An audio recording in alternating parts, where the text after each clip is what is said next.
Good morning and welcome both to those of you who are joining us in the room and those of you who are joining us virtually. I'm Kelly Wicker and I direct the Science and Technology Innovation Program here at the Wilson Center, which hosts our work on blockchain and digital assets within our Digital Assets Forum. I'd like to open us with a few words of welcome from the chair of the Digital Assets Forum, Alan Rechtschaffen, who also serves as a Wilson Board trustee. Alan could not join us today, but wanted to share his view on the importance of this report launch, and he sends his best wishes for a successful event and is eager to hear about the discussions and outcomes that will emerge from today. At the Digital Assets Forum, we work to provide accurate and comprehensive and unbiased information that supports meaningful innovation and regulatory frameworks in the digital assets landscape. In pursuit of this mission, we are proud to release this report, Crypto in Venezuela, Two Sides of a Coin, which takes a clear-eyed view at how cryptocurrency can be misused, but also underlines its promise and opportunity for financial freedoms around the world. Today, as we dissect the transformative impact and challenges of cryptocurrencies in Venezuela, our discussion will revolve around ensuring that this technology acts as a force for good, fostering financial autonomy without enabling exploitation. I'm pleased to introduce today's speakers, each of whom bring a wealth of experience to these topics. First of all, Leopoldo Lopez is a Venezuelan political leader, pro-democracy activist, and Sakharov Prize laureate. He is the founder and national coordinator of the Voluntad Popular political party. In 2014, he was unjustly detained by the Maduro regime, spending 4 years in a military prison, a year and a half in house arrest, and another year and a half in the Spanish embassy in Caracas under political asylum, before escaping from Venezuela through Colombia to join his family in Spain. In his exile, Lopez continues his fight for Venezuela's democracy and freedom. Leo has written 2 books and has published articles in different newspapers around the world, such as the Wall Street Journal, the New York Times, the Financial Times, Le Monde, and others. He has also received several international awards for his fight for democracy and freedom in Venezuela. Chris Doucette, our other report co-author, brings over 2 decades of experience in financial intelligence and national security issues to his current role as national security lead at Chainalysis. He has collaborated with both U.S. and foreign governments to enhance understanding of cryptocurrency and its role in illicit finance. Chris also spent over 14 years at the U.S. Department of the Treasury, specializing in terrorist financing, sanctions evasion, and money laundering. And then finally, Sigal Mandelker works at Ribbit Capital, a investment firm focused on financial services and technology.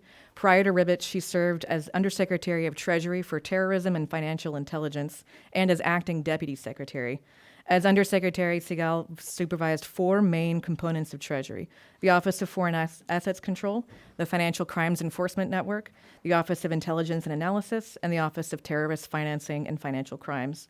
She has also served in a number of senior positions in the U.S. government and currently sits on the boards of the Crypto Council for Innovation and the Financial Technology Association. Leo, this is your story to tell, so I'm going to hand it to you to get us started.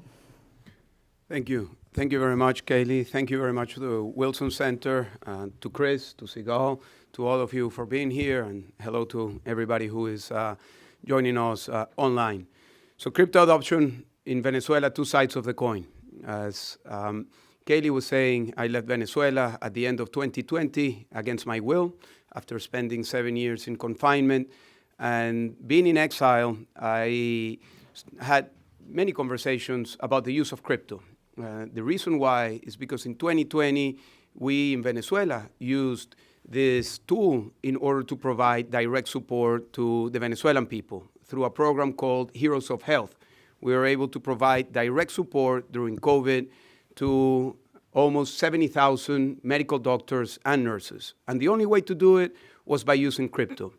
When I came to the Wilson Center, I started having different conversations with people at the regulatory level, different people from different perspectives, and it became very clear that the main interest of people here in Washington, D.C., and in other environments was to think about the law enforcement aspect, to think about the way in which crypto has been used to launder funds, the way it has been used to evade sanctions, and the way it has been used to deepen the corruption in Venezuela and elsewhere. However, if you go to other areas, if you go to the West Coast, the conversation is different. The conversation is about the innovation, the possibilities that crypto has to provide banking opportunities for billions of people around the world that today are unbanked. It's about the future. It's about incorporating people into the global market without having to migrate. You could have a job and be paid in Venezuela, in Nicaragua, in Africa, and be paid without any restrictions. So that's how we came with this idea of crypto adoption, two sides of the coin, because there are two sides. And I think there are truths to both claims that crypto can be used for the bad and that crypto can be used for the good. So that's why we used the case of Venezuela as a perfect example of how crypto has been used for both sides of the coin. Let me give you some context of how Venezuela became a showcase for the bad, and then I'll talk about the good. So Venezuela is known to many as an oil economy. And indeed, we are a country that holds the largest reserves of oil globally. We were an oil economy up until recently. When Chavez came to power in 1999, Venezuela was producing above 3.5 million barrels of oil. Today, the production of Venezuela is under 800,000 barrels of oil. So we are no longer an oil economy. And Venezuela has shifted from being an oil economy to a criminal economy. And this has deepened over the past years because of the way in which the Maduro regime has become part of an organized crime structure that has linked the state with different criminal activities, from cocaine trafficking to contraband to the opaque dealings of the oil that is produced in Venezuela to the plundering of the ecosystems in Venezuela to get gold and sell gold. So Venezuela today is clearly not the economy it was many years ago. It's become a criminal economy. Today, according to different researchers about the Venezuelan economy, almost 20% of the Venezuelan GDP is linked to criminal activities. And linked to criminal activities that are linked with the Venezuelan state. So we're not talking about criminal activities that are parallel to the state, but they are sponsored, organized, promoted, and protected by all levels of the state, from the military to the judiciary to PDVSA to all of the regulatory systems. So Venezuela clearly became a place where cryptocurrency was a tool for the dictatorship to deepen its corrupt practices. Let me be clear about this.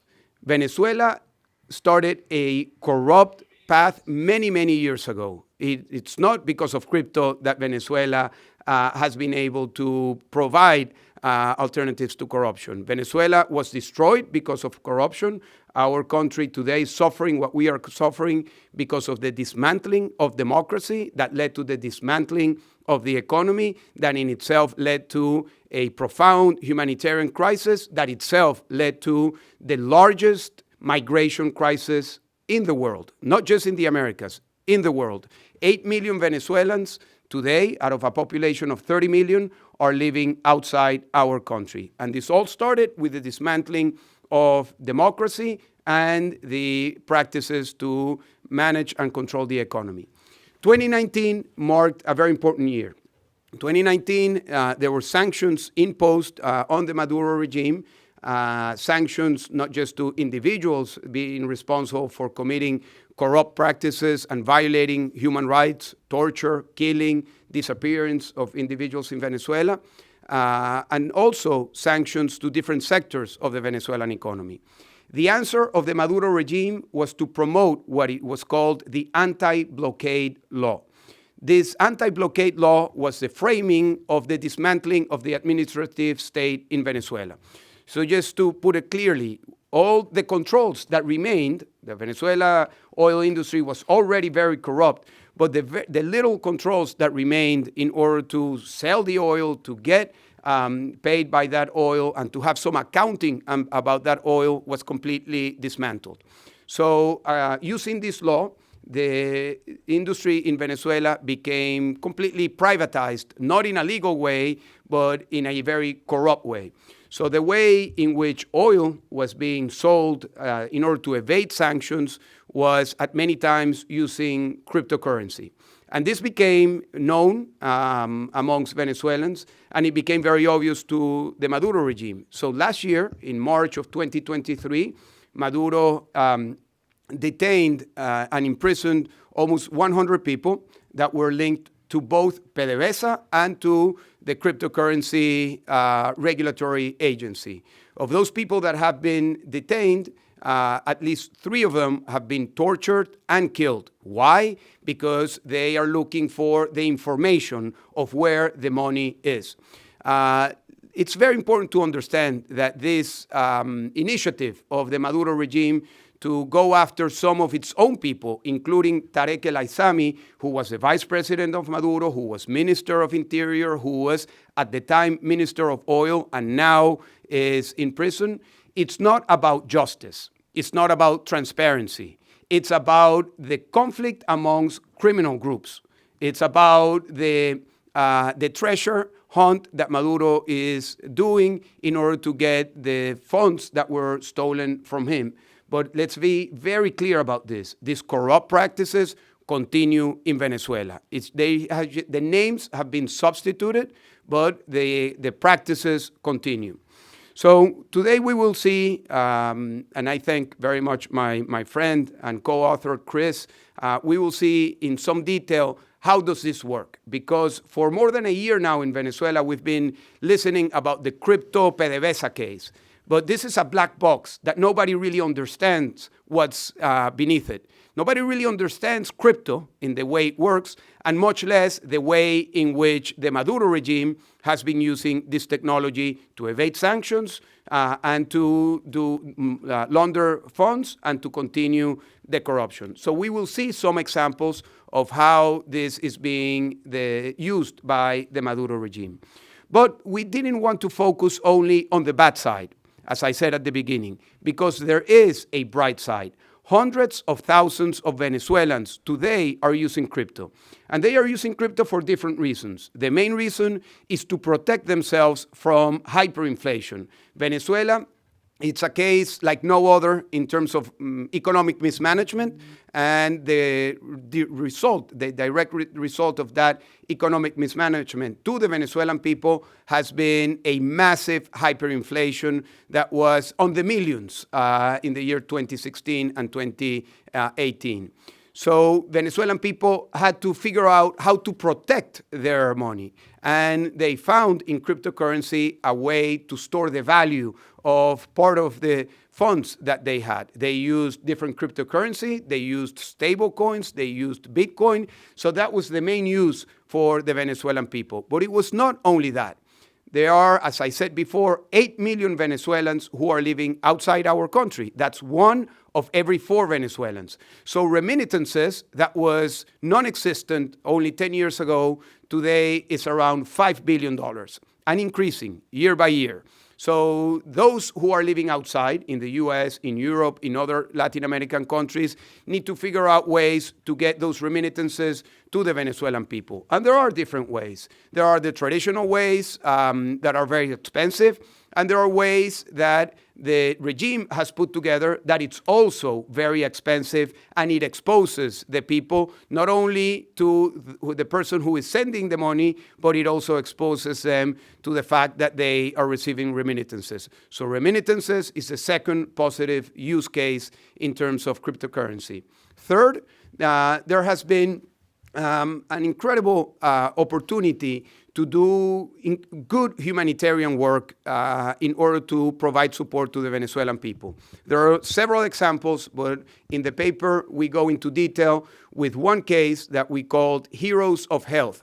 Heroes of Health was a program developed by the interim government of Juan Guaidó in 2020. You, of course, remember that this was a time of COVID.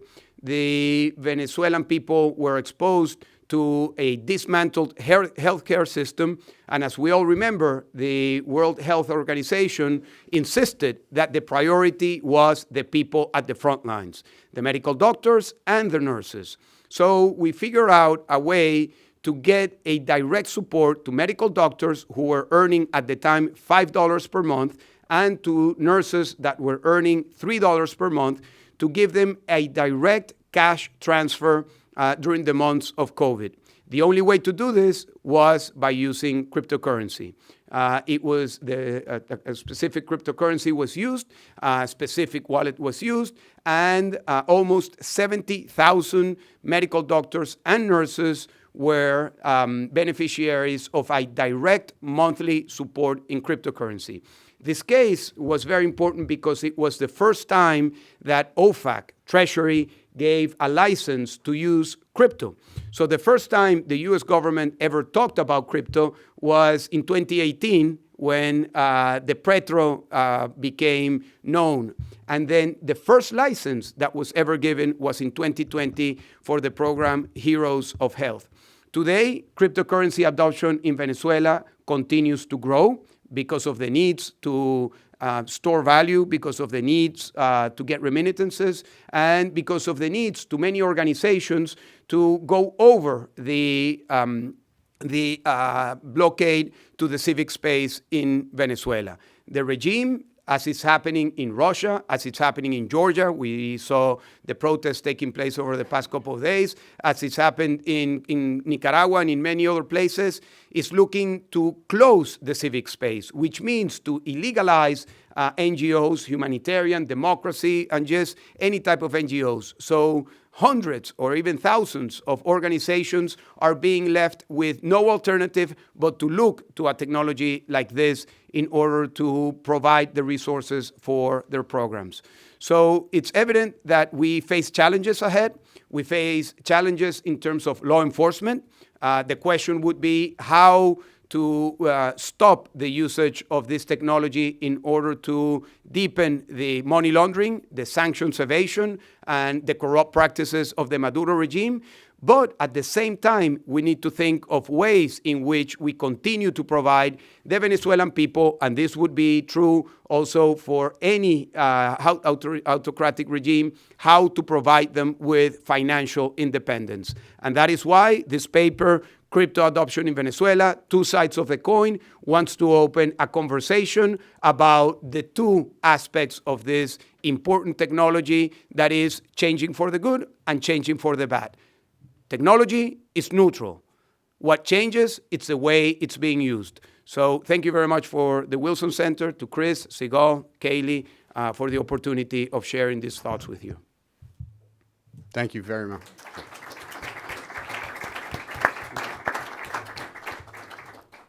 Thank you so much. Sorry, is it on? Thank you, Leopoldo and Sigal.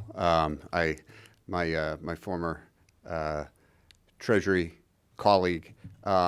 This paper came about 8 or 9 months ago, where a conversation between Leopoldo and myself, where I had been following this since 2018 when it was first announced about the Petro and OFAC providing the guidance on that it would be a sanctions violation to deal with anything with the Petro. So I became interested in this, and I was surprised the amount of the lack of sort of interest of this fascinating story that was happening. That actually is, I don't want to say perfect timing, but the journey from 2018 to 2023. I think that's what we wanted to encapsulate in this paper, specifically on the illicit side of it. And I've spent my career looking at and trying to understand illicit finance and working with governments to try to sort of, find the right tools to combat this so that you can pull the bad actors from the space so that good actors and this financial technology can help those unbanked, those people who are living outside the country. So in this paper, what we wanted to do and show was provide a glimpse of how the regime in 2018, they came up with the Petro with a lot of fanfare and a lot of announcements and promises, and this was during the wave of excitement on cryptocurrency. And then what they did is how they set up this very this large system that exploited the people, right? They set up not only the Petro, but the Patria and Remesa, these platforms that were ostensibly going to be used to help the people. But what we were able to see using open source data and blockchain analytics is to see that it was the opposite. That the petro and these exchanges that had been endorsed and set up by the regime were owned by people who had been designated. The head of Sunacrypt, who was later arrested, owned oil tankers, right? They were using this new sort of technology to exploit the people that were the most vulnerable, as Leopoldo said, these people who were living on, dollars a day. So we were able to see how the regime moved through time of setting up these exchanges, even doing things like NFTs, right? That they announced to much fanfare, and we're able to see that actually the buyer and seller of it were the same person, as well as mining. How the regime encouraged it and even set it up at military bases. We have information of that in the paper. And so how this, how in early 2014, 15, and 16, people were mining to live. And then all of a sudden, the government came in and sort of swept up a lot of these miners and centralized it so that they could benefit from it. And then in March 2023, all of this comes crashing down. There's arrests. They shut down Sunacrypt. They shut down the exchanges. And then we've been in this period of waiting.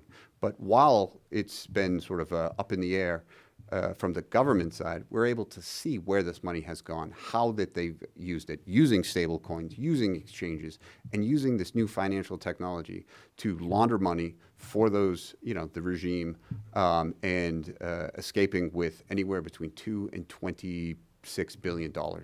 Because they were using crypto to sell oil internationally. And I think that is, the story that we tell in this paper, but also just to provide a glimpse to help those, law enforcement and regulators and international organizations like FATF that have set up structures to combat this type of money laundering. The difficulty with this is that the technology is changing so fast that the corrupt, kleptocratic people are moving faster than sometimes action can be taken. So yeah, we wanted to provide that that glimpse into this massive sort of fraud that has at the end of the day not only sort of money has disappeared, but hurt the most vulnerable people. And then sort of like how do governments and the financial, the cryptocurrency business, how do they combat this? How do they make sure that they're not working with sanctioned actors? And then second, I think this is probably the most important piece, which is how does this money that has disappeared, right, that is throughout the world, how does that get back to the people who it's been stolen from, the asset recovery, right? How do you sort of work with these international partners to make sure that the billions in crypto, in asset, in value that has been sort of extracted from the people make its way back? So that, I think, was the idea of this. And I think we wanted to encapsulate it, not like Leo said, not to damn the technology, but just to show how, it's agnostic, right? And it can be used by bad actors, and it was, but also the potential of it. So yeah, that sort of dichotomy, I think, is very important of this. And we wanted to, I think this is well put by Leopoldo, we wanted to start a discussion. This is, the way that I see it from we wanted to provide a glimpse of a lot of the different ways that this happened so that these typologies we can understand and combat and sort of at least, work together between government and private sector and places like the Wilson Center to come together and find out creative ways to make sure that this new financial technology is being used for positive purposes and not for illicit ones. So we'll stop there and thank Kelly, the Wilson Center, Sigal, and Leopoldo for this opportunity. And I'll turn it over to Sigal. Thank you so much. First of all, it's an honor to be here, and it's an honor to be on this panel with Leopoldo, who I had admired for a long time from a distance and have had the honor to become close friends with over the last few years, as I've seen what a warrior for freedom can do and continue to do. And Chris, who I used to work with at Treasury who told me in December of 2017 that he was leaving to go work for some crypto company called Chainalysis. And at the time, I was like, what you're doing what? You were at the Treasury Department. And now here we are so many years later. And of course, here I am. I was, as was mentioned, I had various senior roles in the U.S. government over a number of years. And now I'm in a space where I get to work with a wide variety of companies that are doing all kinds of different ways to provide access to financial technology all over the world.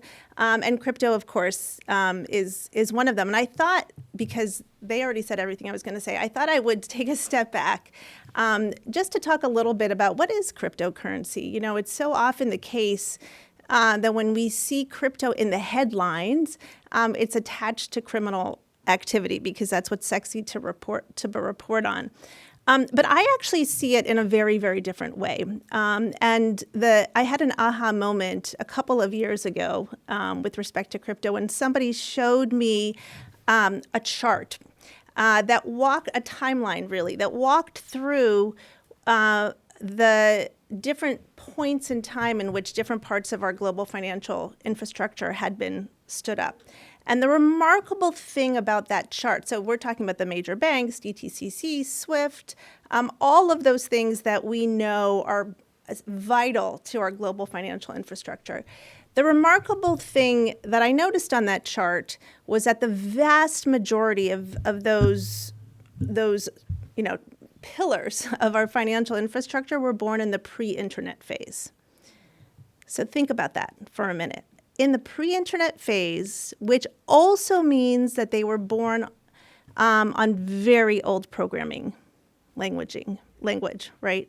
And while, of course, these companies have modernized and built upon that programming language, at their core, the foundation is still old code, old programming language. And we're happy to send the chart around. It's really fascinating. So then let's get back to what is crypto? Well, really, what it is a technology built for the post-internet era. At its core, that is what it is. And we know that when the internet was first evolved, they didn't want to at the time think about, well, we can send email in a second from here to Venezuela, as long as they have internet access, or India. We can't send value that quickly.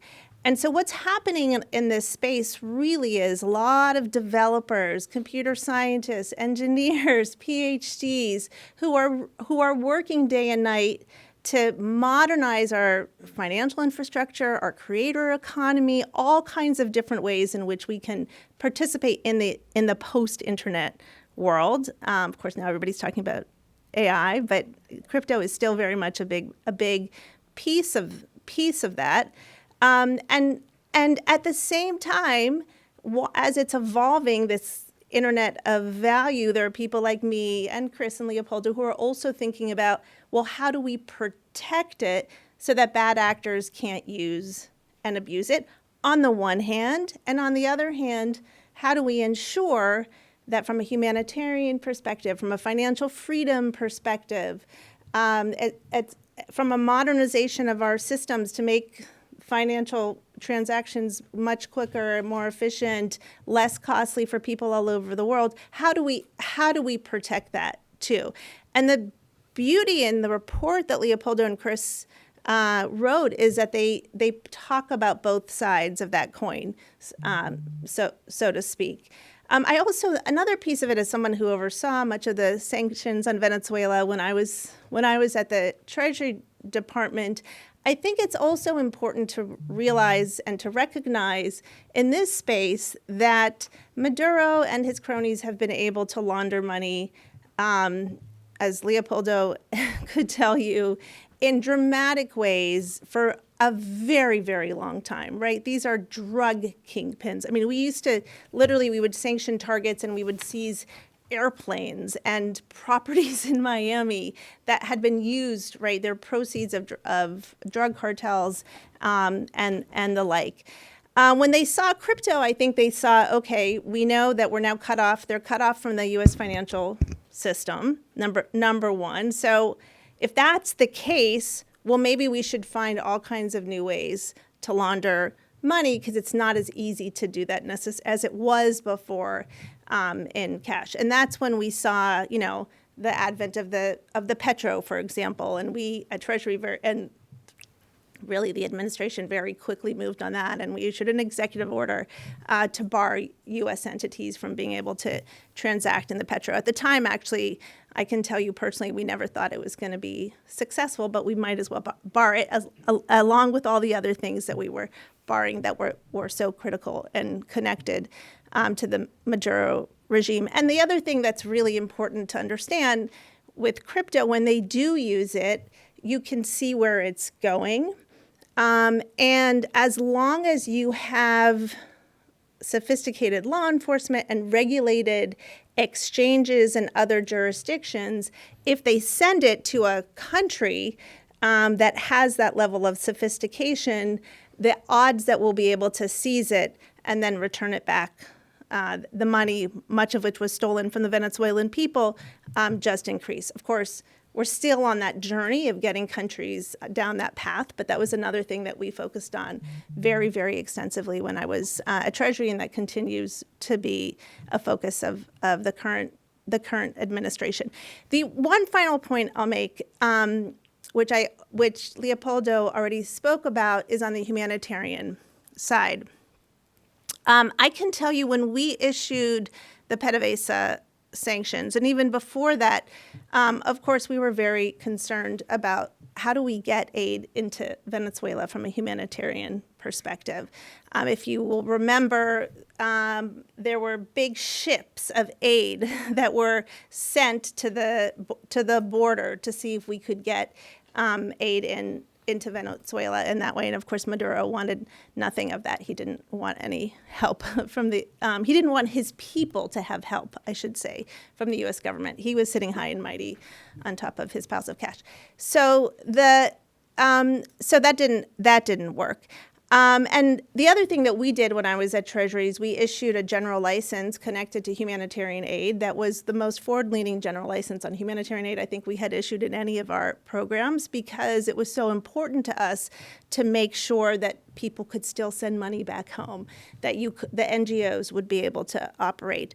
And I remember after we issued that general license, we did a call with a bunch of the NGOs, and they said to us, look, we are having problems now getting humanitarian aid into Venezuela, in part because our U.S. banks are de-risking us. Even though you issued this general license, our U.S. banks are too frightened, too scared to have anything to do with Venezuela, so they're cutting us off.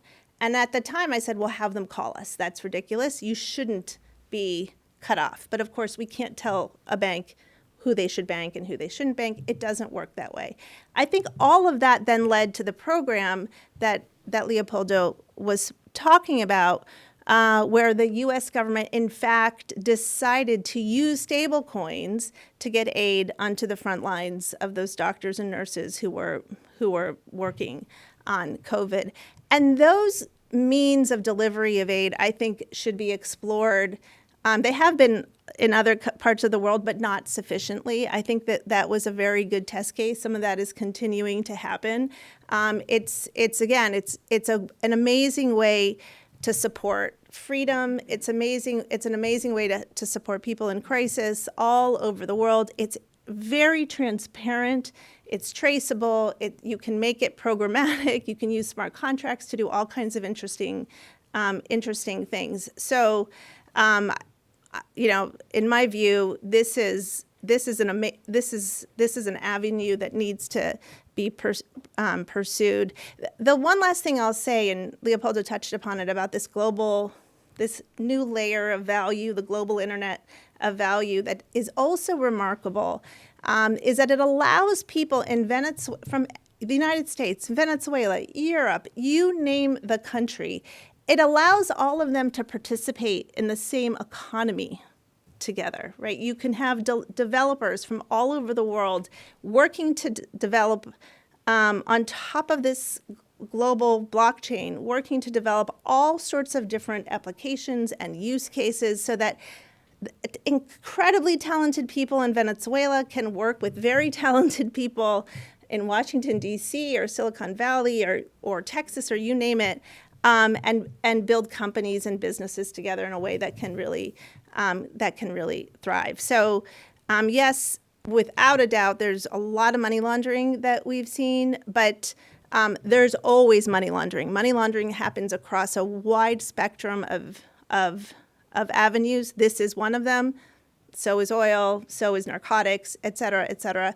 Let's seize the day and think also about how we can use it to promote freedom, to promote democracy, to promote humanitarian aid, and the like. Thank you, Sigal. So just a couple of comments on the humanitarian potential. So every year, almost $40 billion are distributed in aid worldwide. And most of this money stays in the donors' capital. Or a big part of that money stays either in Washington, in Brussels, in Geneva, or in Berlin. And only a fraction ends up going to the end beneficiary. With this technology, it could be a direct transfer with most of the money going directly to the beneficiary. So in the program Heroes for Health, the cost of the program was around 3%. So 97% of the funds were going directly to the end user. So there are many benefits. There are the benefits of allowing the resources to go into these countries, to get more resources to more beneficiaries, to do it, as Sigal said, in a transparent way, and also, very important, to do it in a way that it's not under the coercive approach of regimes. I've spoken with many people from Africa, from Latin America, about the humanitarian approach, and what happens is that the last mile of any humanitarian program is linked to the regime. So in the end, all of the humanitarian, or most of the humanitarian initiatives have to work directly with autocratic regimes, because these are the countries that need the aid the most. So in a way, this aid supply of resources is helping autocratic regimes and not necessarily the end beneficiaries. So that's on the humanitarian part. And one of the things that we hope to do is to go into an in-depth discussion with the humanitarian community about the benefits of this. That requires understanding of the technology, understanding of the benefits, understanding also of the capacity of the people to learn. Because since this is a technology that requires people to learn, what we have learned is when it comes to money, people learn, and people learn fast. And people have a smartphone, people have access to internet. Those are the two things that they need to have. And if they have that, they'll figure it out. They'll talk to a family member, they'll talk to a community member, and they can figure out. On the democracy part, there are around $2 billion that are supportive initiative around democracy worldwide. And the same happens.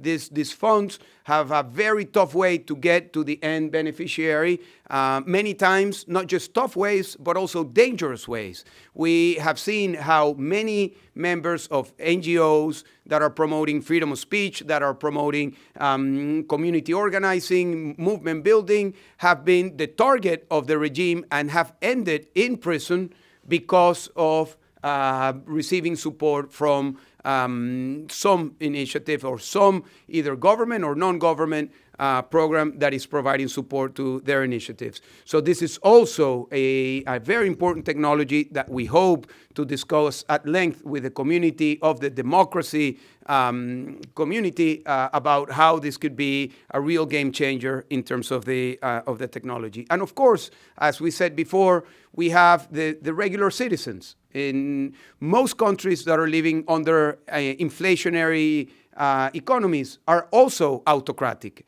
and are also subject to limits of the financial system. So this is also a very good way of providing people with opportunities. In 2021, I met with someone who works at a venture capital firm in New York. We were talking about Venezuela, and he said, we are investing in a firm that has 500,000 people employed in Venezuela. And I said, so what's the name? It's tough that if you 500,000 people, really? I said, and I don't know of it. You cannot know who are the big companies in your country. And later, I learned that this was a company that was providing job opportunities to Venezuelan people to do some micro jobs in AI. In that specific case, they were doing recognition of pictures. They were sent pictures, and they had to recognize the objects of those pictures. So that information aggregates, and then a glass is a glass, microphone is a microphone, glasses are glasses. So that's, in a way, how AI works, and kind of a human link to this new economy that will be worth trillions of dollars very soon. So this could also be one of the best ways of having people to stay in their countries. I can tell you, because we talk to hundreds of people every day that have left, or every month that have left our country. Nobody wants to leave your country. Nobody wants to leave their country that they were born in. Nobody wants to leave their country if they have an opportunity. But if they don't have an opportunity for their children, if they don't have a job opportunity, if they don't have the possibility of healing the people around them or feeding them, they'll have to leave. And that's why we have 8 million Venezuelans that are living outside our country.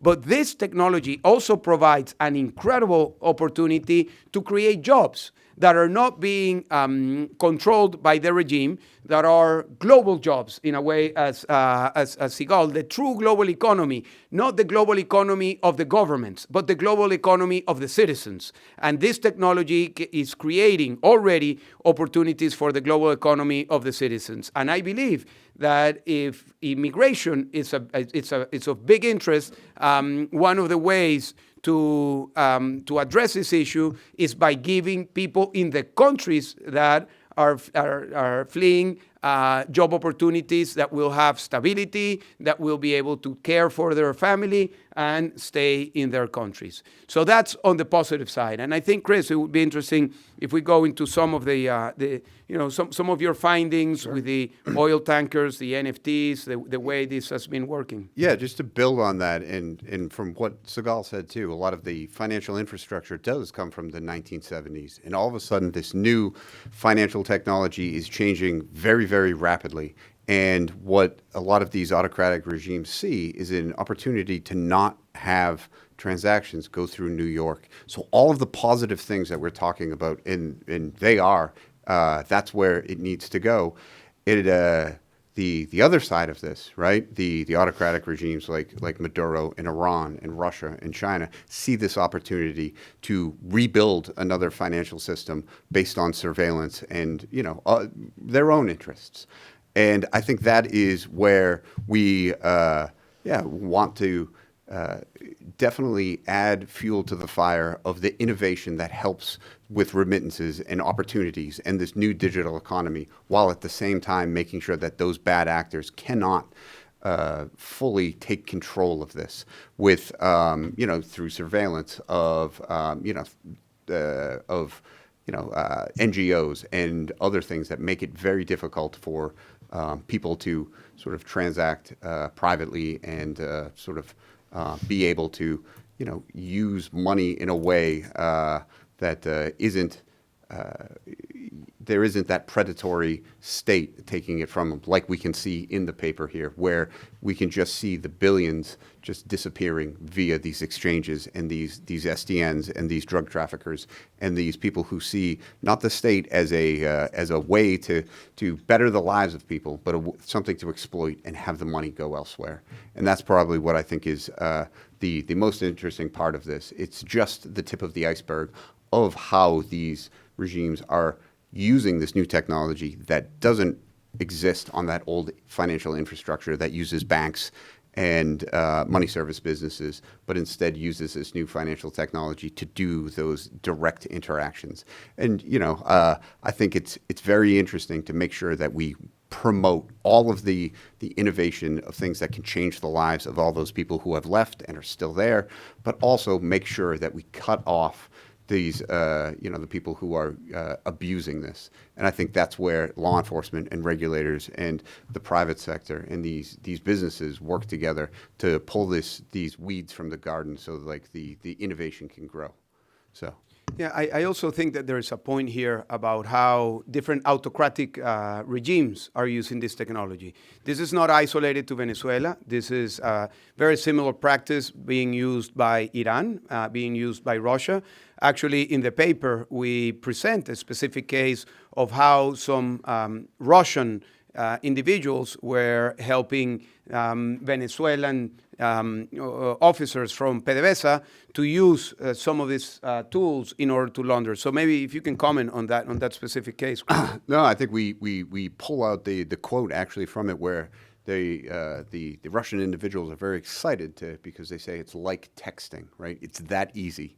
And while, that you can replace the actors in this with, a family trying to send money back to their folks, it can be replaced by, these Russian money launderers who are moving not only oil, but arms and other sort of nefarious things. And I think that's the duality here of this paper of like this new great financial technology offers so many new opportunities, and making sure that the most democratic, the ones that can help the people the most, are used, and those who abuse it are sort of shut off from it. One of the examples that we present in the paper has to do with mining. So mining, it's an important part of cryptocurrency, particularly to Bitcoin, because the way it works is that computers need to be connected in order for the transactions to be approved. So that's what crypto mining is all about. So I was in house arrest in 2018, and I was surrounded by the political police in Venezuela, and I had to take 4 pictures every day with a newspaper as a hostage, 6 a.m., noon, 4 p.m., and 8 p.m. So every time I would talk to the people that were there. One thing led to another, and I started to receive visits from the head of investigations of the political police in Venezuela. This was a person that was responsible for torturing many of my colleagues that were in prison at the time. But I engaged a conversation with him. We would spend sometimes 10 minutes, sometimes an hour talking, and I would get some feedback about what was happening. And one day he comes and he tells me, hey, I'm taking a course in Bitcoin. I was like, what do you mean you're taking a course in Bitcoin? Why are you taking a course in Bitcoin and cryptocurrency? And he said, well, this is an incredible opportunity. Why? I asked. He said, well, because this is easy money. What do you mean? He said, well, for us, it's very easy. So what we are doing is basically understanding what's behind the technology, but we go to Corpoelec, which is the electricity company. We ask them for electricity consumption patterns, and we go to the places where there are spikes in electricity consumption. We go there and we find the mining rigs, and we expropriate them. And what do you do? Is that for personal use? Well, at the beginning, but now we are building a collaborative effort from the political police in order to have our own mining, in order to be autonomous in our financing. A year after that, and we present that in the paper, we saw how the Venezuelan armed forces started to organize mining rigs in the military compounds of Venezuela, in Fuerte and also in Aragua. And they became part, and they publicized this. I mean, this is not, it wasn't secret. It was all in social media saying, now the military and the revolution is using crypto mining. We're using this technology. And of course, we know that this was used not for the benefit of the people, not for the benefit of those in need, but for the pocketing of those resources by specific individuals. So these are some of the cases. As we said, this is just the tip of the iceberg, but we are lifting the hood of this black box that has created a lot of attention in Venezuela. As Chris said, anywhere between $4 billion to $20 billion have been gone missing from the selling of oil, and that's just one case of how the Maduro has been using this technology. We have 10 minutes left, so we would like to open for some questions if there are questions. Yes. Thank you very much. My name is Michael Keyes. I'm with the Kennan Institute here. This is all very educational, and I'm learning a lot. I first encountered crypto and blockchain in Vladivostok, Russia, of all places, as a government worker. I guess what I'm having a hard time with when you talk about it being neutral, I'm thinking government can also be neutral. It can be good. It can be used for good purposes, or it can be used for autocratic purposes. And I'd like to be maybe educated on this. I'm getting the sense that crypto is being sort of driven outside of government. All the innovation and everything is being done outside of governments, and it's being connected as an alternate system around the world by non-governmental players. And I just think that that could also be abused. So I'm approaching this from an old-fashioned, sort of fuzzy, government-headed point of view, thinking that it needs to be regulated, and maybe there needs to be governmental cooperation through something like a proliferation security initiative to ensure that crypto is used properly and governments sign on to, because governments then hold the users accountable. Whereas if it's all done in the private sector by globalists, there's no accountability. So I'm just wondering if you can educate me on that and maybe push back on that, maybe Sigal. Yeah, that's a great question, and probably you're asking the question probably because of the way that we've described it. But in fact, crypto is regulated. It's regulated all over the world. So the Treasury Department, long before I was there in 2013, was actually the first regulator, I think, in the world to issue any regulations with respect to crypto. It was when a bunch of exchanges walked into FinCEN and said, hey, we're doing this kind of activity. We want to know what the rules are. Are we outside the rules? Are we inside the rules? And the head of FinCEN, then someone named Jen Calvary, said, wait a minute, what you're doing looks an awful lot like money transmission to us, which looks like you're running a money service businesses. So no, you got to come in. You got to register. You got to have a compliance program and follow anti-money laundering rules, et cetera, et cetera. And so that was sort of part of the beginning of how crypto became regulated. I came in 2017 and I saw, wait a minute, there's only 3 countries in the world who have rules like we do. It's the US, Japan, and Australia. That doesn't sound sustainable to me, right? If we know that bad actors will always take advantage, no matter what it is, what the means of money laundering are, if there are no rules, they're going to go to the countries where there are no rules. So we set forth on a very concerted effort through something called the Financial Action Task Force, or FATF, to get other countries, encourage other countries to have very similar rules to what we have. And that also has been very, very successful. Now, there's still a ways to go, but there's now this global body that oversees the promulgation of money laundering rules related to crypto, just as they do with financial institutions and money service businesses and anything that falls into that category. There is still some uncertainty in lots of different ways when it comes to regulation and crypto, and that's a conversation for another 25 hours. But there are definitely many, many efforts to make sure that it falls within the regulatory perimeter. I think the point is you want it to fall within the regulatory perimeter so bad actors can't use it, so you have consumer protections, et cetera, and that is very much in train.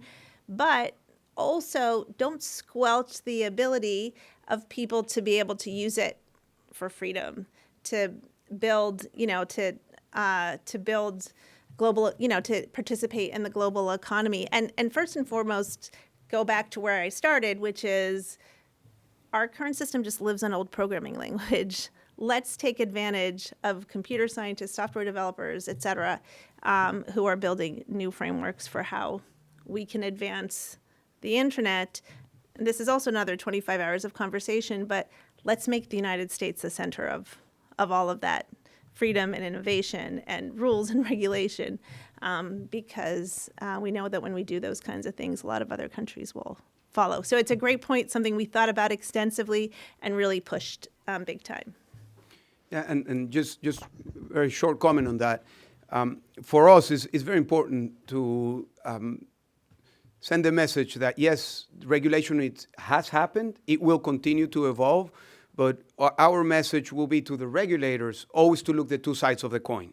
Because by regulating the money laundering aspect, you could be killing and inhibiting something that is very powerful for citizens that are in great need. So I think this approach of two sides of the coin should be important for developers and also for regulators.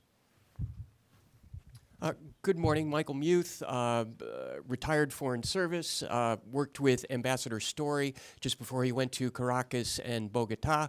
I returned from Africa, and one of the big problems in Africa, or one of the opportunities, depending on how you look at it, is there's lots of venture capital going into funding to create financing opportunities for the unbanked. Mm-hmm. And so I guess my question is, what role is crypto playing for the unbanked in Venezuela for both bad and for good? So, I mean, in the context of Africa, so Africa went from having no phones to having cell phones, right? They didn't go through the middle stage of having phone lines.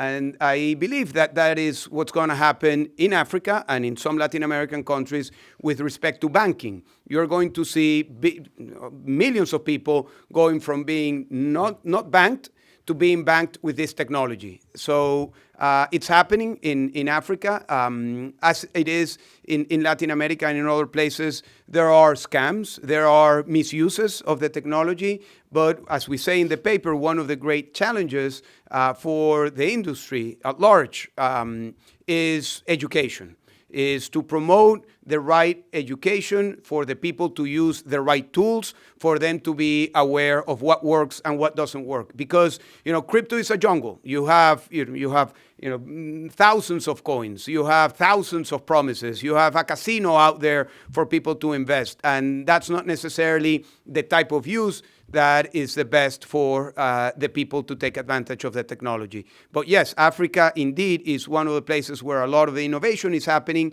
because unlike the US and unlike Europe, when you talk about these tools in Africa and in Latin America, you're not talking about if Bitcoin went up or down. You're not talking about regulation. You're not talking about money laundering. That's nowhere near the conversation. The conversation, it's all about, is this solving me a problem? Is this getting remittances in a faster way? Is this getting remittances in a cheaper way? Is this allowing me to use mobile money in a fast way? So it's a completely different conversation in Latin America, in some Southeast Asian countries, and in Africa. And I believe that this is a conversation that should be paid attention to by people who are developing. Because again, it's not about going up and down regulation and something that it's usually the conversation here in the US. It's about the need, and indeed, it's solving people's problems.